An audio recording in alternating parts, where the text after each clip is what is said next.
एक बार माता पार्वती को महसूस किया कि महादेव तो देवों के भी देव हैं।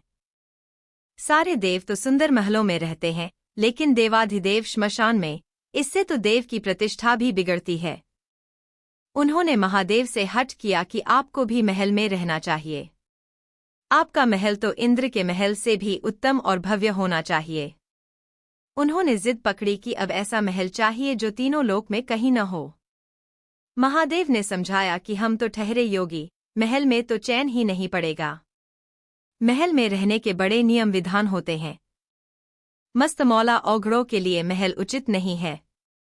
परंतु देवी का वह तर्क अपनी जगह पर कायम था कि देव यदि महल में रहते हैं तो महादेव क्यों श्मशान में और बर्फ की चट्टानों पर? महादेव को झुकना पड़ा।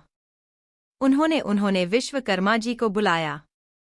उन्हें ऐसा महल बनाने को कहा जिसका सुंदरता की बराबरी का महल त्रिभुवन में कहीं न हो। वह न तो धरती पर हो न ही जल में। विश्वकर्मा जी जगह की खोज करने लगे। उन्हें एक ऐसी जगह दिखी जो चारों ओर से पानी से ढकी हुई थी। बीच में 3 सुंदर पहाड़ दिख रहे थे। उस पहाड़ पर तरह तरह के फूल और वनस्पति थे। यह लंका थी। विश्वकर्मा जी ने माता पार्वती को उसके बारे में बताया तो माता प्रसन्न हो गई और एक विशाल नगर के ही निर्माण का आदेश दे दिया। विश्वकर्मा जी ने अपनी कला का परिचय देते वहां सोने की अद्भुत नगरी ही बना दी। माता ने गृह प्रवेश को मुहूर्त निकलवाया। विश्रवा ऋषि को आचार्य नियुक्त किया गया।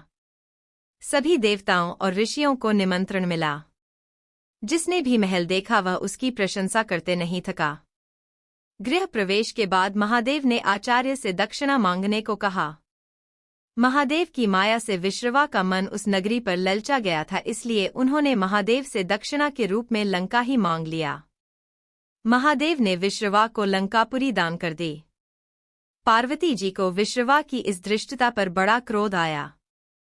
उन्होंने क्रोध में आकर शाप दे दिया कि तूने महादेव की सरलता का लाभ उठाकर मेरे प्रिय महल को हड़प लिया है। मेरे मन में क्रोध की अग्नि धधक रही है।